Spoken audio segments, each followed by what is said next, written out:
Assalamualaikum warahmatullahi wabarakatuh. Di sini nama saya Aida Zahwa dengan NPM 235060117. Di sini saya ingin mempresentasikan media pembelajaran kelompok 2 yang berjudul Media Pembelajaran Komputer. Pengertiannya, media pembelajaran berbasis komputer merupakan salah satu bentuk inovasi teknologi dalam dunia pendidikan yang memanfaatkan komputer sebagai sarana penyampaian materi ajar. Penggunaan komputer dalam pembelajaran tidak hanya berfungsi sebagai alat bantu presentasi, tetapi juga dapat menyajikan materi secara interaktif, menarik, dan responsif terhadap kebutuhan siswa. Oke, di sini kegunaan media pembelajaran. Yang pertama, kegunaan media pembelajaran. Media pembelajaran berbasis komputer telah menjadi bagian internal dalam dunia pendidikan modern. Penggunaan tidak hanya terbatas dalam penyampaian materi ajar, tetapi juga mencakup berbagai aspek yang mendukung proses pembelajaran yang efektif dan efisien. Bentuk berikut adalah beberapa kegunaan utama dari media pembelajaran berbasis komputer. Yang pertama, yaitu ada meningkatkan interaktivitas dan keterlibatan siswa. Media pembelajaran berbasis komputer memungkinkan interaksi dua arah antara siswa dan materi pembelajaran melalui fitur seperti kuis interaktif, simulasi, dan permainan edukatif. Siswa dapat lebih aktif terlibat dalam proses belajar. Hal ini meningkatkan motivasi dan pemahaman siswa terhadap materi yang diajarkan. Nah, yang kedua yaitu ada fleksibilitas dalam waktu yang tepat. Dalam media berbasis komputer, pembelajaran tidak bisa terbatas oleh waktu dan lokasi. Siswa dapat mengakses materi kapan saja dan di mana saja melalui dengan kenyamanan mereka. Ini sangat bermanfaat dalam konteks pembelajaran jarak jauh atau e-learning. Nah, yang ketiga yaitu ada personalisasi pembelajaran. Media komputer memungkinkan menyesuaikan materi sesuai dengan kebutuhan individu siswa. Siswa dapat belajar dengan kecepatan mereka sendiri, mengulang materi yang belum dipahami, dan memilih jalur pembelajaran yang sesuai dengan gaya belajar mereka. Nah, yang keempat yaitu penyajian materi yang lebih menarik dengan dukungan multimedia seperti video, animasi, dan audio. Materi pembelajaran menjadi lebih menarik dan mudah dipahami. Hal ini membantu dalam meningkatkan daya ingat dan pemahaman siswa terhadap materi. Nah, yang kelima yaitu ada efisiensi biaya dan sumber daya. Penggunaan media berbasis komputer dapat mempengaruhi biaya operasional, seperti pengadaan bahan ajar fisik dan kebutuhan ruang kelas. Selain itu, materi digital dapat diperbarui dengan mudah tanpa biaya tambahan dan yang signifikan. Nah, yang keenam yaitu meningkatkan kemandirian belajar. Siswa didorong untuk belajar secara mandiri dengan mengakses materi latihan secara online. Ia membantu dalam mengembangkan keterampilan belajar mandiri dan bertanggung jawab terhadap proses pembelajaran mereka sendiri. Nah, yang ketujuh yaitu mendukung pembelajaran kolaboratif. Media pembelajaran berbasis komputer sering kali dilengkapi dengan fitur yang memungkinkan kolaborasi agar siswa seperti forum diskusi dan proyek kelompok online. Ini mendorong interaksi sosial dan bekerja sama dengan proses belajar. Nah, yang ke-8 yaitu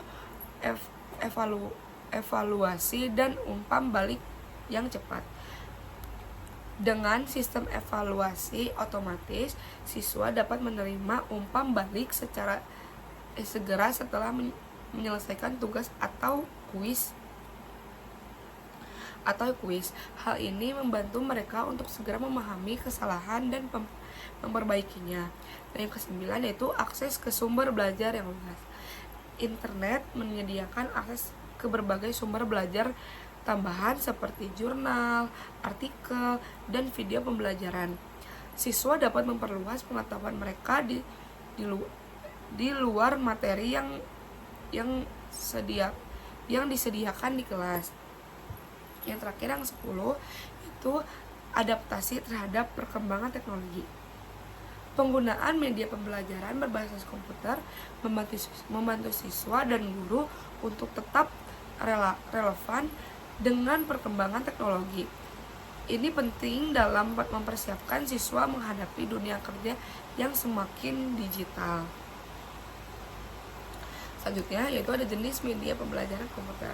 Nah, penggunaan multimedia interaksi itu ada Microsoft PowerPoint Canva. Nah, di sini ada juga CD multimedia interaktif.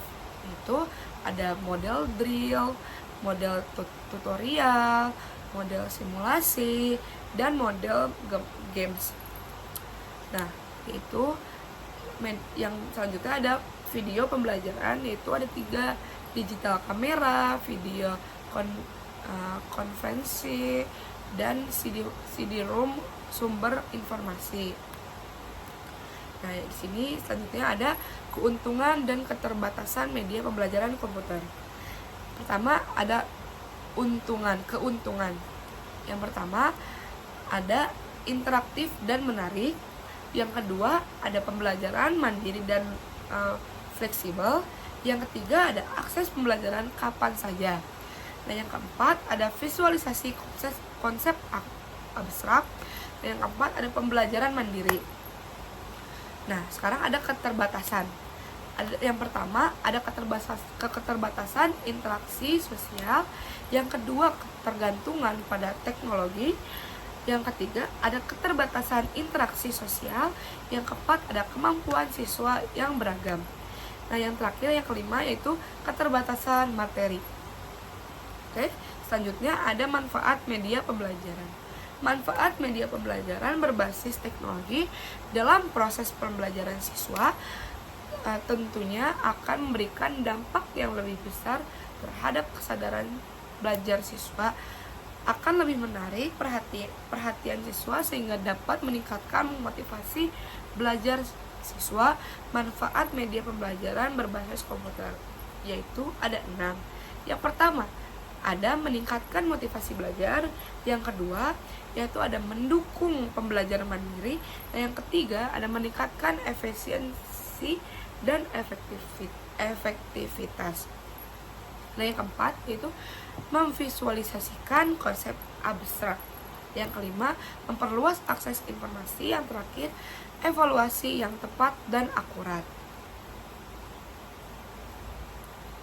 Sekarang yaitu ada fungsi dan penggunaan komputer dalam kegiatan pembelajaran. Penggunaannya yaitu pertama urgensi pemanfaatan komputer dalam pendidikan. Yang kedua komputer sebagai alternatif alat pembelajaran konvensional. Yang ketiga efektivitas pembelajaran pada materi pembelajaran tertentu. Yang keempat yaitu peran strategis komputer bagi pendidik dan peserta didik.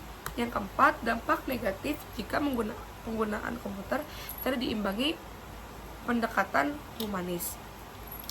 Nah, fungsinya yaitu ada 7. Yang pertama akses informasi dan referensi komputer. Yang kedua media pembelajaran interaktif. Yang ketiga penyusunan tugas dan dokumen. Yang keempat yaitu pembelajaran daring. Yang kelima pelatihan dan evaluasi.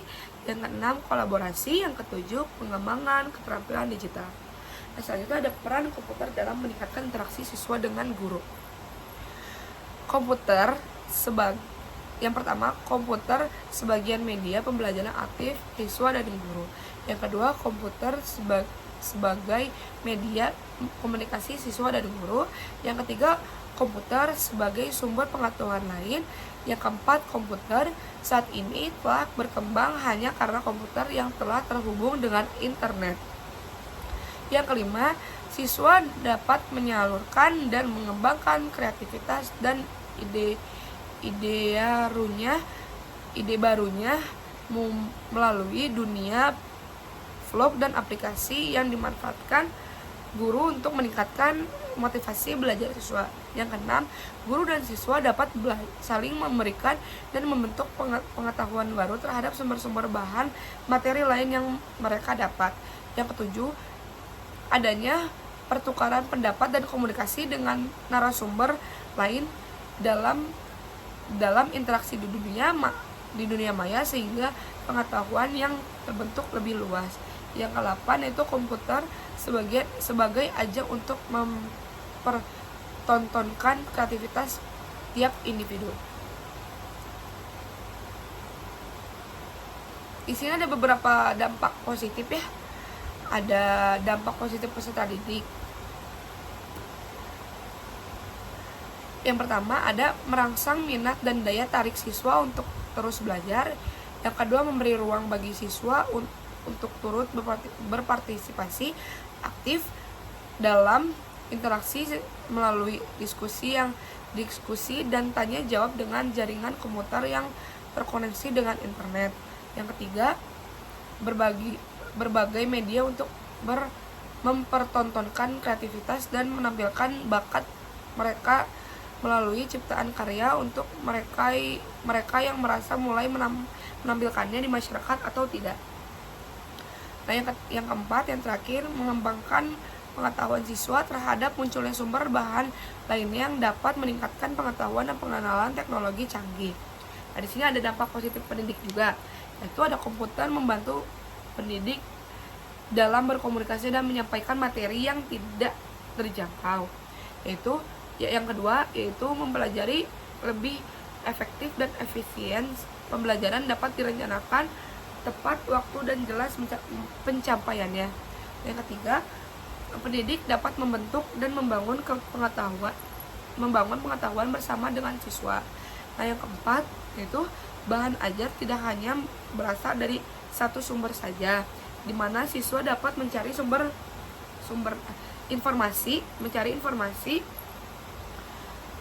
informasi melalui media lain selain buku dan guru, yaitu melalui internet.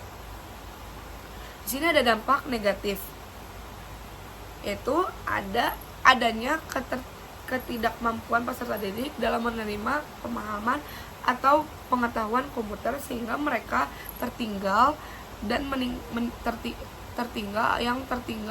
semakin tertinggal dan yang mengerti semakin mengerti. Yang kedua yaitu siswa membuka hal-hal yang tidak seharusnya karena tidak adanya filter, misalnya bermain game. Yang ketiga yaitu siswa lebih aktif menggunakan komputer sehingga tidak sewaktu-waktu keberadaan komputer hilang, maka kemungkinan siswa menjadi malas untuk belajar. Nah, yang keempat, yang terakhir, sumber bahan pengetahuan terlalu luas sehingga kebingungan. Mungkin cukup sekian dari saya. Tapi ada kesimpulan sih. Jadi kesimpulan dulu. Media pembelajaran berbasis komputer adalah inovasi teknologi dalam pendidikan yang kemungkinan menyampaikan materi secara interaktif dan menarik sehingga multimedia. Media ini meningkatkan motivasi belajar, memudahkan pemahaman dan menghemat waktu dan biaya, serta mendorong pembelajar aktif dan kritis. Namun tantangan seperti keterbatasan interaksi sosial dan kebutuhan literasi digital perlu diatasi dengan memanfaatkan yang tepat. Media ini dapat menciptakan lingkungan belajar yang inovatif, inklusif dan kompetitif di area digital. Mungkin sekian dari saya. Wassalamualaikum warahmatullahi wabarakatuh.